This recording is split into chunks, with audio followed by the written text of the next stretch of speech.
Everyone, welcome to Saturday Night Popcorn. This is Jason. And this is Kai, and we have another great discussion for you today. The movie of the day is Bad Lieutenant. It's a little bit older. It's from 1992. I just want to give everyone a spoiler warning before we start. Yeah. And this is a special edition of Saturday Night Popcorn, which is what we call Sunday Morning Hangover. And we have a special guest who is my brother, Michael. And I think Michael and Kai have known each other for a long time too. Yeah. And we did confirm that Michael had watched the movie fresh this morning. Yeah, fresh. But we kind of started off with asking our guest, like, what did you initially think about this movie? Bad Lieutenant. It has Harvey Keitel as like the star. But what was your first impression? I was just based off the title alone. I was expecting like a for real cop movie. That's what I thought too. I yeah, thought it was gonna be Training Day. Yeah, like there's a case, like this, like there's a certain sequence that was supposed to go down. Man, it was way This was different. unhinged. Yeah, This man said, "Whatever I can do to do some bad stuff, I'm doing it." yeah, like he had no faults, didn't care. I liked it. Well, Like, how are you down 60 grand and still like, nah, I'm gonna make it out of this. Let's bet again. Yeah, like you know what? Let me keep doubling it. Yeah, for real. Man. And it's crazy because I know for real sports bettors, and that's how they really is. That's the thing where it's like it almost seems like he has like everything going bad against him, where he's like addicted to alcohol. He's like drunk the whole time. Yeah. Just cruising in his car. Yeah. And he has this like little like game that he has where like this little like thing that he has that he like steals drugs from like cases and stuff and he sells it to somebody and then like they sell it for him. So it's like there's this whole thing. And then he's addicted to gambling too. So like all the vices in the world. And he buys ladies of the night too. Yeah. Then he shows up. He has a family on the side, and then he also has these other women on the side too. I have a question about that. Yeah. So he has 4 kids, 2 daughters, 2 sons. Yes. Was that Okay, true? because they showed the sons in the beginning, and then they never showed the sons again. Yeah, he says he shows up with the 2 sons in the car. Mm-hmm. They don't really say anything about the girls though. They don't say if they're his or the ladies.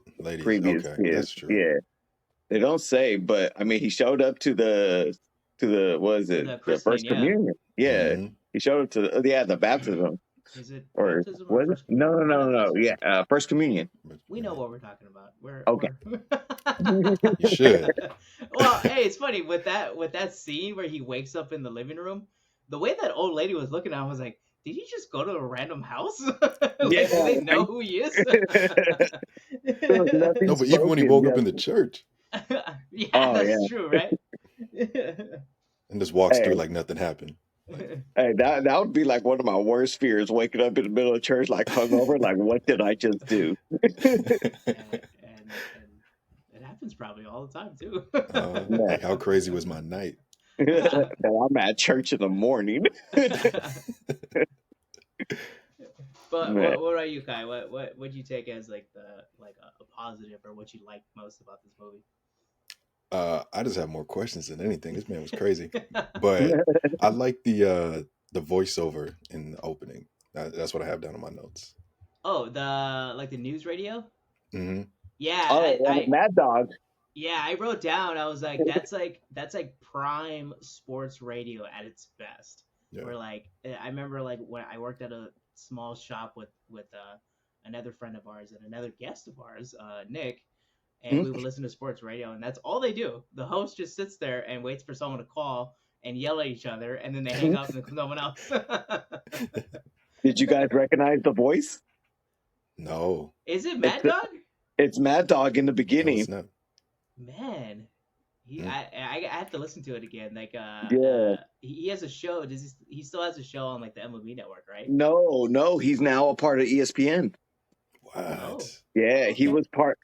You know how ESPN is going through, or technically Disney is laying off all these people, and ESPN is a part of it.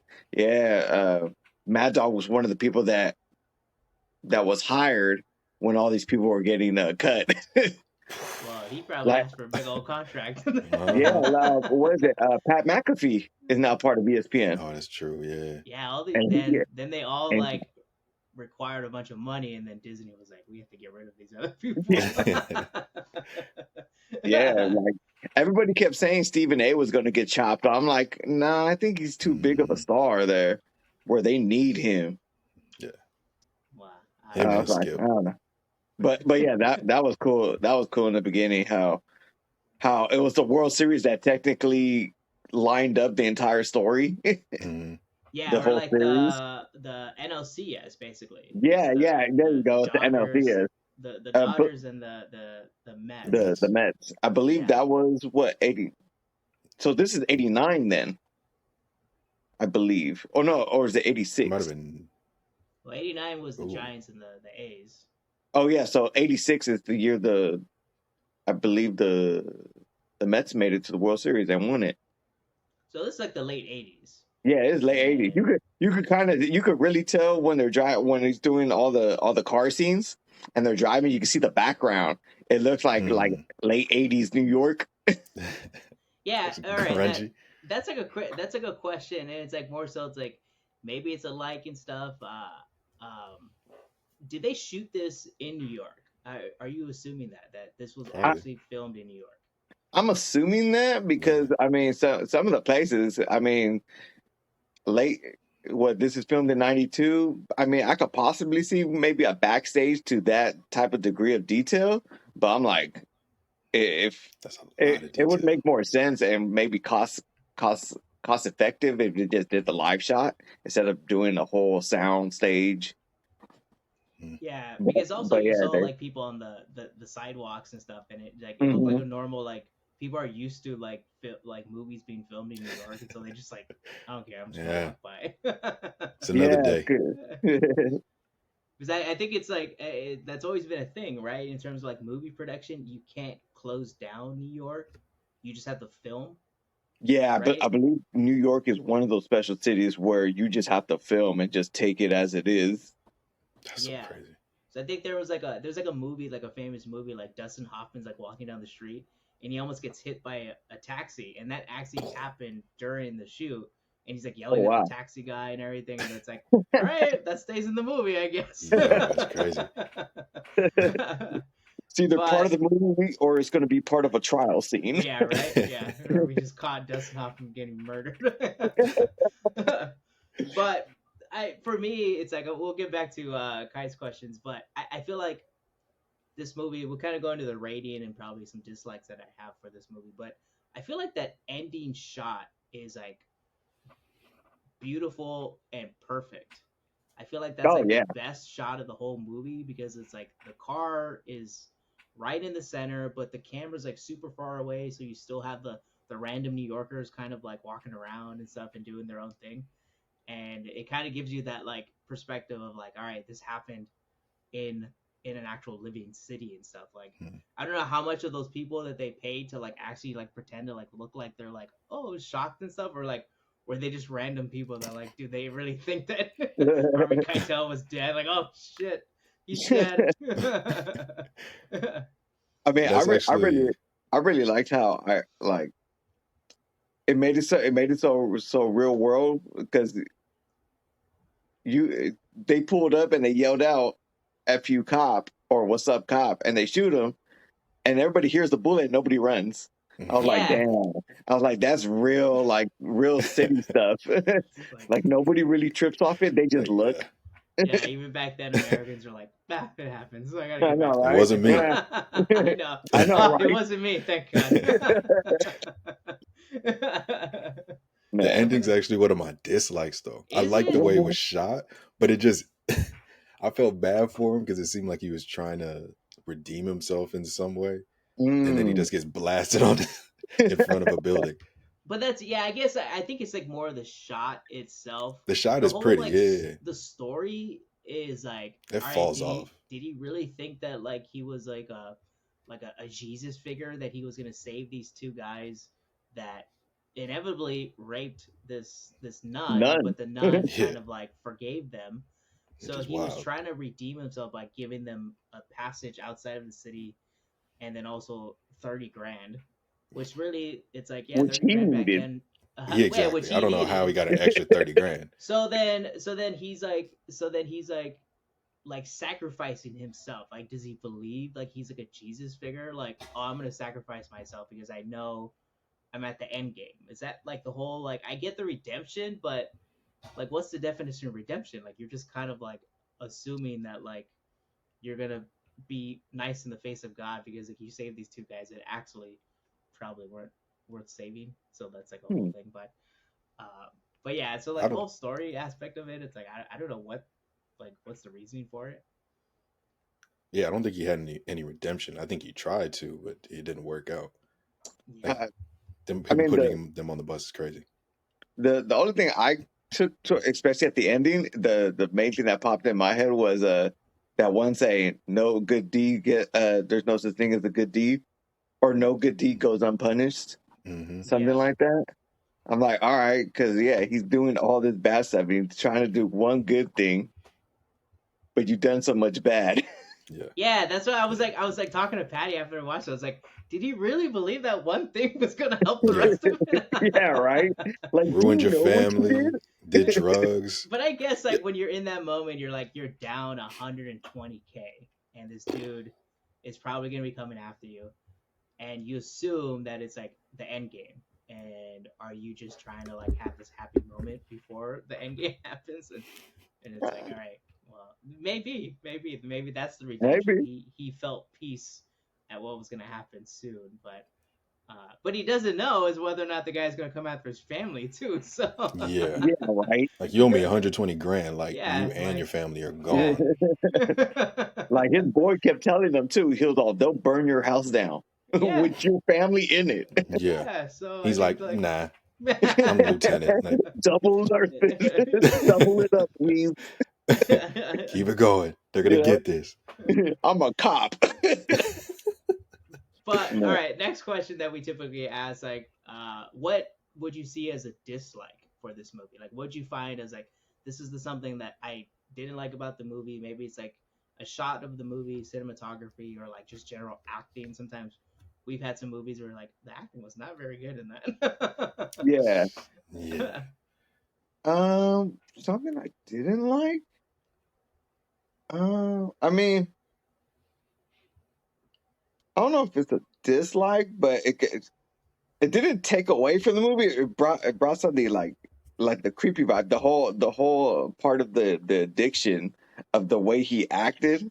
I'm like, damn, I didn't dislike him, but it brought like a realism to it. Because you see how creepy he is when you see how he is when he's drunk. You see how he is when he's off crack, heroin, and everything. I'm like, and he wow. Progresses to like more and more things. It's like yeah. Like, how long is this? It's like 2 days, I guess. Yeah, that's why I kept trying to wonder.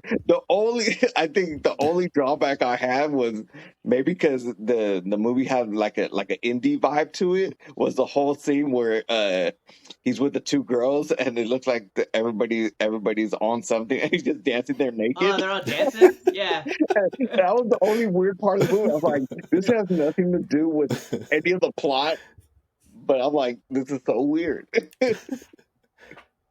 Yeah, I like that's exactly what I was telling myself. Like, I don't know if you've seen, Michael. We watched previously on our podcast the movie Trainspotting, and it gave me the same vibes. And it was like, because like it shows like Trainspotting was like they're like all addicted to like heroin and stuff, and they're all trying to like find different ways to get money to get more heroin and stuff. And it was like this, where like they showed people using and all this stuff, but it gave you that like awkward feeling where it's like, okay, this feels real and everything, but it also like like we follow him for like an hour and a half of like him just doing progressively more and more drugs and drinking more and more. So it's like, it just makes you feel weird. It's like, okay, like what's next? Like what else do you do in your day? You're supposed to be a cop. I know, right? Like, damn. Like, I think I only saw you sleep maybe about 20 minutes in 2 days. Well, that's how he doesn't die. If you don't sleep, you don't die. Yeah, I know, right? You know, I'm only gonna take naps. Yeah. Well, I mean, Kai, what do you see as a negative? It's actually a callback to Cape Fear. There's a scene when he's walking out of an apartment building, and he walks into the camera just like De Niro did in Cape Fear. Oh. And they didn't cut it soon enough, so you still see light as a portion of his body's covering the camera. And I was like, okay, same thing. Is that when he's like coming out of the where like that drug dealer gives him like the box of money? And he like, I think that he, like points the gun, or like I thought like he was gonna be shooting somebody like out of nowhere. He was on that loopy, but I think that was the same scene. Interesting. Yeah, like so like the little things where it's like even there's some scenes in the movie where he's like driving, and like when he shoots the radio, like, there's a dude with the camera just like right next to him, just like trying to film him, and like as he's like driving around, and Patty was like, "Is there a guy right next to him?" It's like, yeah, there probably is. And then there's another shot where they're walking down the street, and even like you can tell it's a guy with a camera. Oh, it's and the handheld, yeah. Because he's like also like bouncing as he's walking. It's like that. It gives you that sense of like, all right, like you as the viewer is like a general like person just walking around New York, so you're seeing this in the perspective of like what a New Yorker would look like. But it also seems weird because it's like it's a movie production, so it's like I don't know, I shouldn't be feeling the bouncing of someone walking. That works in some movies though. This one it didn't work at all. It did it was like one time, and so it's like it doesn't really make sense. But it's fun times. Okay, what was the craziest thing he did coke off or did drugs off of in the film? Oh, that one, the picture, the one where he's back at the house, and he, the lady walks in on him. I was thinking that one, or outside the school when he dropped his kids off. Oh yeah, like right there. Yeah, didn't even move. Just like, all right, let me hit this real quick. I'm like, damn, this dude has no limit of where he's gonna do drugs at. Patty was like, when he got caught by I guess his mother-in-law, Patty was like, oh, the moment when you don't have shame. I know. I can't even wait for him to go all the way up the stairs. Didn't have the courtesy to offer any. I know, right? I know, you're already caught. Yeah. You never know. She looks old enough. But you have any other questions? I think that was it. Oh, I asked about the kids already. That was crazy when they called the nun's outfit a penguin suit too. Like there was so many random one-liners and off-hinge moments in this film.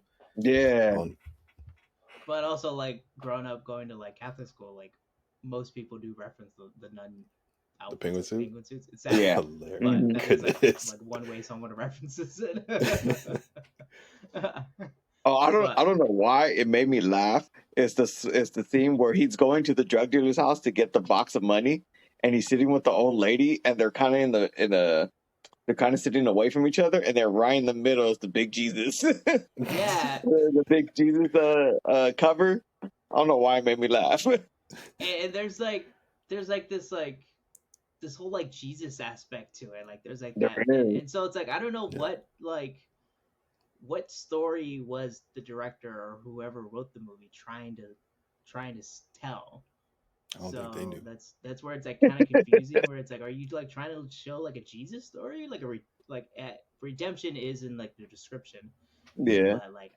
But this is like a weird approach, or like it doesn't hit home for me. Where it's like it just doesn't feel like this guy's just going on a crazy bender for like the first for the whole time, and then tries to do one action. And it's like, all right, well, like we'll see what happens. I fixed my life. He is a gambler, so he's gonna flip a coin and see what happens. Or do you think he just had that almost like an arrogance to him, like the way like some people view religion, like, oh, I could do anything, all I had to do is repent at the end. Yeah, true. Probably, Because yeah. remember when he's in the bar, he's all, I'm blessed, I'm Catholic. And he just sips his drink like that was it. I was like, damn. I'm Yeah, like, there's some people that really think like that, though. yeah, just like they can do whatever they want, and then all they say is like, "I'm sorry," and then it's like, Yeah, right? Like, welcome to heaven. yeah, there you go. Yeah, I was like, man. I was like, this dude's wild. I love it. But all right, well, we'll get into like our rating. We didn't tell Michael about this, but typically we use this app called Letterbox, and Hmm. so I think you've seen it. I don't know. I think I've Yeah. shown it to you. But they have you can rate the movies based off a star system. So it's like 0 stars to 5 stars. 5 star being like perfect. It's like the best movie ever created in your opinion. So in a 0 to 5 star rating, what would you give it? Uh, you know what? It was actually it was a pretty good movie. It had its faults, but I'm like, I felt like it could have been done better, but it it kept me interested. I'll give it a solid 3. Oh, that's good. Yeah. Okay. Yeah. Yeah. I think that's close to like what I was like waiting for the ending to be a little bit better. I was like, all right, Yeah. well, like we're kind of like going on this route where it's like we're following them around and stuff. But I was like, if the ending was a little bit better, I would probably give it like a little higher rating. But I Like ended if up it was giving it, huh? like did you want him to get shot or like a car bomb? I don't know. Yeah, it's like I guess it's like you watch it, you're like, what other ending would you give this? It's Yeah, like the because way he's going is that's like the only way it can end, I guess. Like I in would have terms of killed him differently though. the story, yeah, kill him differently, like Like walking down the street or something. yeah, Just blast him in right front of his as he's family and walking. stuff, I guess, or like Oh, yeah, that would have been cold. yeah, that would have been cold, but Ooh. I would have liked that ending though. I guess I would have liked it. we're all sitting around like, how we kill this guy? That's how they were in the writers' room, just all like throwing up Yeah. ideas. But Like, how did this one end? I ended up giving it 2 stars. Two Okay. stars, and maybe with another watch, I'll kind of like that's the thing too, where it's like if you watch it in a at a different time, like where you kind of like look at this movie a little bit differently and stuff. But I think Hmm. I'm solid with the 2 stars. I actually gave it the same rating. I gave it 2. Uh, I I think the trailer finessed me. Like I watched the trailer, I sent it to you because I was juiced to watch it because I was like, oh, this is gonna be like Training Day, Harvey Keitel. And then once I watched it, I was like, yeah, this is not what I expected from I this know. film. I told Patty, I was like, Patty, like, I really wanted to watch this movie. I feel bad. But No, that's that the was my thing. fault Yeah, because I that's the was thing. like, It's this is gonna like be super good. back then too, in the '90s, like trailers were kind of like I think they put a lot of like effort in trailers too, Hmm. and probably more effort to lie to you in terms of like what the movie's Yeah, about. But Yeah. yeah, in terms of like what you think the movie's gonna be about, it's like a totally like different movie. It's like that's what happened with there's a Prophet too. true, yeah. There, a prophet is like you don't know what you're walking into because like it almost seemed like a James Bond style movie from the trailer, but then Hmm. it's like You watch like it, you're a like, prison like Oz homie, you're in style. jail this whole time. Yeah. But but our last question is typically we ask ourselves, if you were to have a personal movie collection, that most of us probably have movie collections and stuff. You said Hmm. you buy them and stuff. Would you buy this for your personal movie collection, and then would you also recommend this to somebody like say your friends or other people around you? I mean, I would probably recommend it if somebody was a Harvey Keitel fan. Like Mm-hmm. when you guys first approached it, I was like, when you told me it was Harvey Keitel, the first character I thought of was the wolf in Pulp Fiction. Mm. Oh yeah, okay. Oh yeah. I was like, okay. I linked it up real quick. I was like, oh, okay, cool. I was like, he's a good actor and everything. I was like, okay. I mean, if it's something that I feel that this is a movie a lot of people haven't seen. Oh yeah. So I would probably recommend it to somebody. Like, hey, you want to watch something kind of different? Here you go. Sort of the same approach for me too, where it's like if someone says, "Oh, I'm a Harvey Keitel fan," they're like, "Have you seen Bad Lieutenant?" And it's like, if they know, "Oh, you're not a Harvey Keitel fan." I know, right? You might get disappointed. Yeah.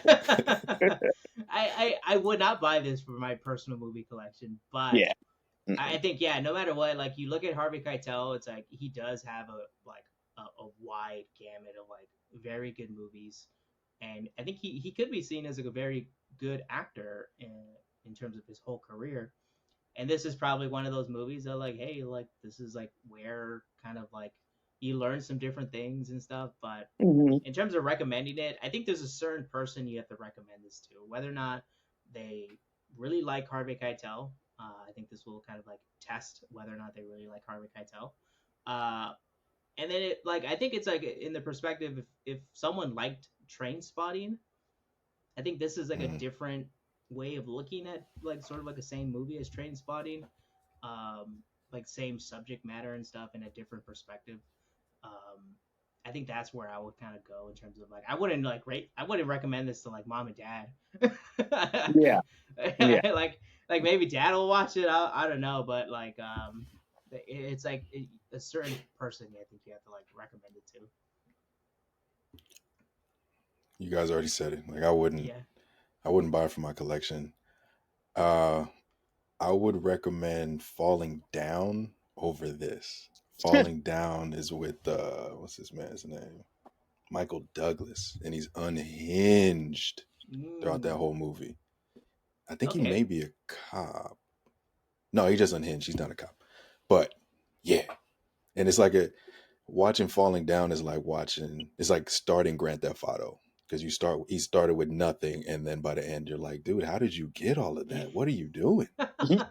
It's crazy. And it's only like an hour and a half. Yeah. There we go. I recommend we have a recommendation for another movie. Falling Down. I've never seen that movie. I'm gonna put it on my watch list. I'm down to watch that again if you guys want to watch it. Oh, I'm down. That sounds cool. Yeah, so hopefully we'll kind of have more recommendations and stuff, and we'll have Michael on for another episode of Sunday Morning Hangover. And sounds good. We'll see what happens. Thank you for joining us. Thank you for taking the time out of your day. Right on. Appreciate it. Yeah. All right, Kai, you want to take us out? Yeah. Thanks for joining us for another episode of Saturday Night Popcorn. I'm Kai. And I'm Jason, and we'll be back next week for another one.